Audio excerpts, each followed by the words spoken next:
নমস্কার, আশা করি সবাই ভালো আছো। তো আজকে আবার জিকে ক্লাস শুরু করছি। প্রথম প্রশ্ন দেখো, পশ্চিমবঙ্গের সঙ্গে কোন রাষ্ট্রের সবথেকে বেশি সীমানা আছে? তাহলে এটা উত্তর হবে কি? Option A, Bangladesh. ঠিক আছে। 2 নম্বর প্রশ্ন, কোন পলিকে ভাঙন, এটা ভাঙন হবে না, এটা ভাঙর হবে। ঠিক আছে, এটা ভাঙর বলা হয়। ঠিক আছে, ভাঙর হচ্ছে প্রাচীন পলি আর খাদার হচ্ছে নবীন পল্লী। ঠিক আছে, খাদার এটা মনে রেখে দেবে। ঠিক আছে, খাদার। ঠিক আছে, খাদার হচ্ছে নবীন। ঠিক আছে, খাদার হচ্ছে নবীন। হ্যাঁ, তো এটা মনে রাখবে, খাদার হচ্ছে নবীন আর ভাঙর হচ্ছে প্রাচীন পল্লী। অপশন, তাহলে এটা উত্তর হবে অপশন বি। ঠিক আছে। 3 প্রশ্ন দেখো, সাহেব বাঁধ জলাভূমি কোন জেলায় অবস্থিত? এটা উত্তর হবে কি? পুরুলিয়া, অপশন ডিতে। ঠিক আছে, খুবই ইম্পর্টেন্ট এই প্রশ্নগুলো। আপকামিং যতগুলো কম্পিটিটিভ এক্সাম আছে, এখন ক্লার্কশিপ, মিসলেনিয়াস তো সব আবার নোটিফিকেশন জারি করেছে, তো পরীক্ষা জন্য এখন থেকে প্রিপারেশন নাও। ঠিক আছে, আর রেলের গ্রুপ ডিও ছেড়েছে। আচ্ছা, পরের প্রশ্ন দেখো, 4 নম্বর প্রশ্ন, কোন জেলাটি পশ্চিমবঙ্গের সবথেকে বেশি নদীমাতৃক জেলা? এটা হবে কি? কোচবিহার। ঠিক আছে, কোচবিহার মানে কোচবিহারেতে সবথেকে বেশি দেখা যায় নদী আছে। তাহলে অপশান এ। 5 নম্বর প্রশ্ন, বিশাখাপত্তনম বন্দরটি কোথায় অবস্থিত? বিশাখাপত্তনম বন্দর কোথায় অবস্থিত? এটা হচ্ছে অন্ধ্রপ্রদেশ রাজ্যে। ঠিক আছে। পরের প্রশ্ন দেখো, প্রাচীনতম শিলা ভারতের কোথায় পাওয়া যায়? এটা কোথায় পাওয়া যায়? আরাবল্লী পর্বতে। ঠিক আছে, এই প্রশ্নটা যে কতবার দিয়েছে পরীক্ষায়, পিএসসিতে অনেক পরীক্ষায়, পিএসসির অনেক পরীক্ষাতেই দিয়েছে, রিপিটেড কোশ্চেন এগুলো সবই। ঠিক আছে, তো যাই হোক, চ্যানেলটা একটু সাবস্ক্রাইব করে দিও নতুন হলে, আর যারা অলরেডি চ্যানেল সাবস্ক্রাইব করেছে তাদেরকে অসংখ্য ধন্যবাদ। আর চ্যানেলটা একটু, যারা নতুন আছে তারা অবশ্যই সাবস্ক্রাইব করে দিও। ঠিক আছে, অল নোটিফিকেশানটা অন করে দিও, তাহলে আমি যখনই ভিডিও দেবো তখনই তোমাদের কাছে নোটিফিকেশান চলে যাবে। আর একটু শেয়ার করে দিও নতুন বন্ধুদের কাছে, তারাও যেন ভিডিওগুলো দেখতে পায়। ঠিক আছে। পরের প্রশ্ন দেখো, 7 নম্বর প্রশ্ন, বায়ুমণ্ডলের কোন স্তরটি পৃথিবীর সবচেয়ে নিকটবর্তী? তাহলে এটা উত্তর হবে কি? ট্রপোস্ফিয়ার। ঠিক আছে, তাহলে এটা অপশান এ হবে। এখানে আমাদের একটু ভুল হয়েছে, এটা এ হবে, এটা অপশান এ হবে। ঠিক আছে, অপশান এ। ধরো 8 নম্বর প্রশ্ন দেখো, সূর্য থেকে পৃথিবীতে আলো আসতে কত সময় লাগে? এটা হচ্ছে উত্তর হবে কত? 8.2 মিনিট। ঠিক আছে, তাহলে ওখানে অপশান ডি হবে। 9 নম্বর প্রশ্ন, কোন দিনটিকে জলবিষুব বলা হয়? জলবিষুব হচ্ছে কোনটা? সেটা হচ্ছে 23শে সেপ্টেম্বর। ঠিক আছে, জলবিষুব 23শে সেপ্টেম্বর, তাহলে অপশান বি, তাই না? পরের প্রশ্ন দেখো, 10 নম্বর প্রশ্ন, অশ্বিনী পুচ্ছ কাকে বলা হয়? অশ্বিনী পুচ্ছ কাকে বলা হয়? সিরো কিউমুলাস মেঘকে বলা হয়। তাহলে এটা উত্তর হবে কি? বি। তারপরে পরের প্রশ্ন, একটি নির্দিষ্ট আয়তনের বায়ুতে জলীয় বাষ্পের পরিমাণকে কি বলা হয়? প্রকৃত পরিমাণকে কি বলা হয়? এটা হচ্ছে চরম আর্দ্রতা বলা হয়, অপশান সি। ঠিক আছে। 12 নম্বর প্রশ্ন, যে দুটি নদীর প্রভাবে হলদি নদীর সৃষ্টি হয়েছে সেই নদী দুটির নাম লেখো। এই প্রশ্নটা যে বিগত তোমাদের ইয়ের পরীক্ষা হলো, মিসলেনিয়াসের মনে হয়, আমার যতদূর মনে পড়ছে মিসলেনিয়াসের মনে হয় এই প্রশ্নটা এসেছিল। তাহলে হলদি নদীর সৃষ্টি হয়েছে কি নদীর মিলে? কাঁসাই আর কেলেঘাই মিলে। ঠিক আছে, কাঁসাই আর কেলেঘাই এই দুটো মিলিত স্রোত হচ্ছে হলদি নদী নামে পরিচিত। ঠিক আছে, অপশান বিতে আছে। তাহলে পরের প্রশ্ন দেখো, ভূপৃষ্ঠের সমগ্র আয়তনের কত ভাগ বায়ুমণ্ডল? তাহলে অপশান হবে কি? প্রায় 70 ভাগ। তো এখানে 70.80 দিয়েছে, তাহলে এটাই আমাদের অপশান হবে, তাহলে বি উত্তর। ঠিক আছে।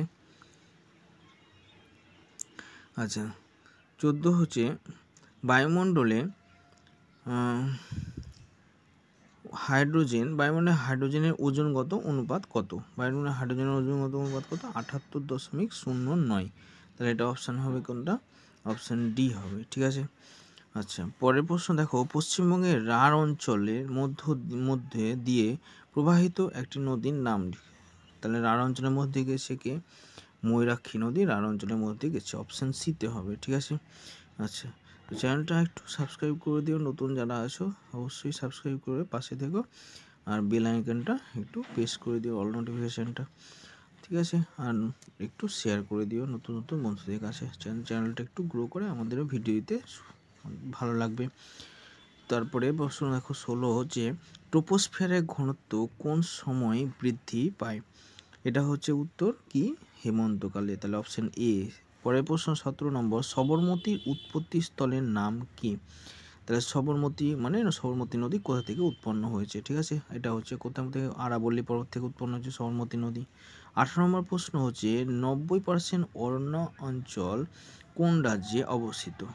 তাহলে এটা উত্তর হচ্ছে অরুণাচল প্রদেশ, এখানে অপশান অরুণাচল প্রদেশ হবে, তাই অরুণাচল প্রদেশ দিয়েছি। যদি মিজোরাম অপশান থাকতো তাহলে আমাদের মিজোরামে অপশান হতো, ঠিক আছে, কিন্তু এখানে যেহেতু মিজোরাম দেওয়া হয়নি তাই উত্তর এখানে অরুণাচল প্রদেশ হবে, ঠিক আছে। পরের প্রশ্ন দেখো নিচের কোনটি হস্তি সংরক্ষণ কেন্দ্র? তাহলে হস্তি সংরক্ষণ কেন্দ্র কোনটা? চন্দ্রপ্রভা, অপশান এ, ঠিক আছে। পরের প্রশ্ন দেখো 20 নম্বর গঙ্গার দক্ষিণের দিকে যুক্ত হয়েছে নিম্নলিখিত কোন নদীটি? গঙ্গার দক্ষিণ দিক থেকে এসে যুক্ত হয়েছে গঙ্গার সঙ্গে কে? সোন নদী যুক্ত হয়েছে। আচ্ছা তোমরা বলে দিও তো সোন নদীর উৎপত্তিস্থল কোথায়, একটু কমেন্ট করে জানাবে তো। মার্শাল দ্বীপপুঞ্জ কোন মহাসাগরে অবস্থিত? 21 নম্বর প্রশ্ন। তাহলে ওটা কি মার্শাল দ্বীপপুঞ্জ কোথায়? প্রশান্ত মহাসাগরে অবস্থিত, তাহলে অপশান বি হবে, ঠিক আছে। ঠিক আছে, পরের প্রশ্ন দেখো 22 নম্বর প্রশ্ন কোন স্থানে সমুদ্রে জলে লবণাক্ত সর্বাধিক? এটা কোথায় হবে? এটা হচ্ছে উপক্রান্তীয় অঞ্চলে সর্বাধিক লবণাক্ত জল দেখা যায়। পর্জল মৃত্তিকা দেখা যায় কোন ধরনের বনভূমিতে? পরের প্রশ্ন 23 পর্জল মৃত্তিকা কোথায় দেখা যায়? সরলবর্গীয় অরণ্য দেখা যায় পর্জল মৃত্তিকাতে, অপশান সি। 24 নম্বর প্রশ্ন সাতপুরা জাতীয় উদ্যানটি কোন রাজ্যে অবস্থিত? সাতপুরা কোন রাজ্যে অবস্থিত? তার মানে মধ্যপ্রদেশ, ঠিক আছে, সাতপুরা জাতীয় উদ্যান মধ্যপ্রদেশ। তো চ্যানেলটা একটু সাবস্ক্রাইব করে দিও, ঠিক আছে সবাই, আর নতুন বন্ধুদের কাছে একটু শেয়ার করে দিও, ঠিক আছে। তো খুবই ইম্পর্টেন্ট প্রশ্ন, আপকামিং আমাদের রেলের গ্রুপ ডি চলছে, ফর্ম ফিল আপ চলছে এখন, মিসলেনিয়াস ক্লার্কশিপ এগুলো তো সব শর্ট নোটিফিকেশান বেরিয়ে গেছে, তো এগুলোর জন্য এখন থেকে প্রিপারেশান নিতে হবে। তো সেই জন্য খুবই ইম্পর্টেন্ট এই প্রশ্নগুলো, কোনো না কোনো এক্সামে প্রিভিয়াস ইয়ারে এসেছে, ঠিক আছে, পিএসসি বলো বা রেল বলো, ঠিক আছে, সেই জন্য খুবই ভালো করে এই প্রশ্নগুলো আমাদের পড়তে হবে।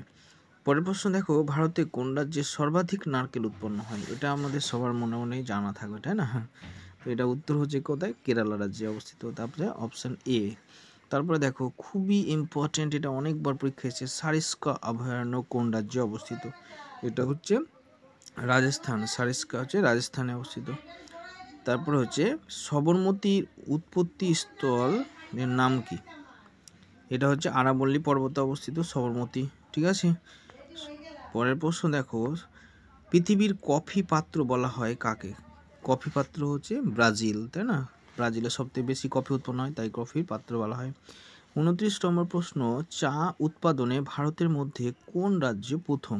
চা উৎপাদনে আসাম হচ্ছে প্রথম রাজ্য। লাস্ট কোশ্চেন আজকে দাদরা ও নগর হাভেলির রাজধানীর নাম কি? এটা হচ্ছে কি সিলভাসা, অপশান সি। তো এই ছিল আজকে 30টা প্রশ্ন, এগুলো বেশিরভাগই আজকেও ভূগোল থেকে নেওয়া হয়েছে। তো কেমন লাগছে একটু কমেন্ট করে জানাও, আর নতুন হলে একটু চ্যানেলটা অবশ্যই সাবস্ক্রাইব করে পাশে থেকো, আর একটু শেয়ার করে দিও নতুন বন্ধুদের কাছে, ঠিক আছে। তো আজকের মতো টাটা।